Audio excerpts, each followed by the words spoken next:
Today, Mr. McDowell and I will be showing you how to take the data from your lab and create a spreadsheet using the Numbers application. We will also be learning how to graph the data using the same spreadsheet. First, need to open the app and create a new spreadsheet by clicking on the plus sign. For our purposes, we will be using a blank spreadsheet. Once entered, we are going to name our spreadsheet. We do this by double-clicking on the blank and typing in the name of our spreadsheet using our data table. We will title this spreadsheet Vertical High Jumps of 6th grade. Next, we are going to take the same labels from our data table and add them to our spreadsheet's data table. We do this by double-clicking on the cell we would like to use and typing in with our keyboard the same names we've taken from our data table.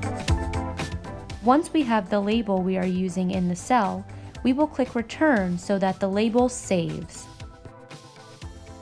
Notice how my label does not fit in cell C1. I will have to adjust this by sliding over my C column to allow the entire label to fit. When I click on cell B1, I can see I've spelled student wrong. Now that I'm on the cell, it tells me that this was misspelled, but it will not tell me unless I'm on that cell specifically. It is now time to copy over the data from our worksheet to our spreadsheet. We will again do this by double-clicking on the cell and using our keyboard to type in this information, remembering to click Return when we want to go to the next cell and save our previous work.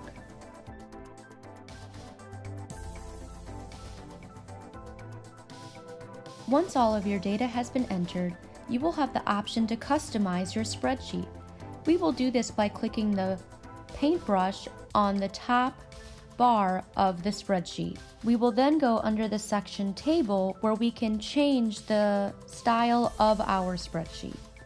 By highlighting selected text and going back to the paintbrush, we can change the size, font, and alignment of our text in each cell.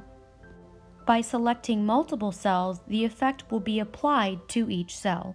Under the Format Cell section, we can add borders to our data, choosing to outline all areas or just some.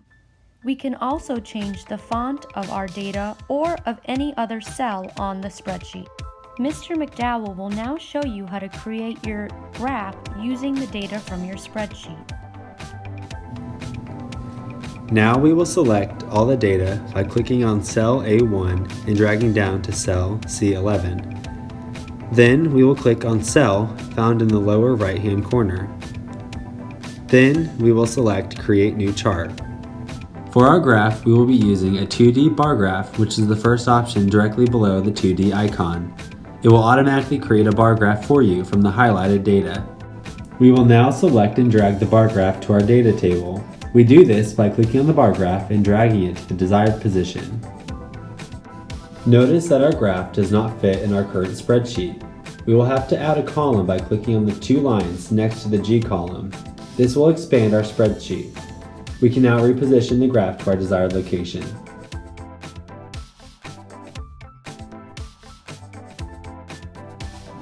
If you do not like the excess room below the bar graph, you can delete this by clicking on the number of the row and selecting Delete.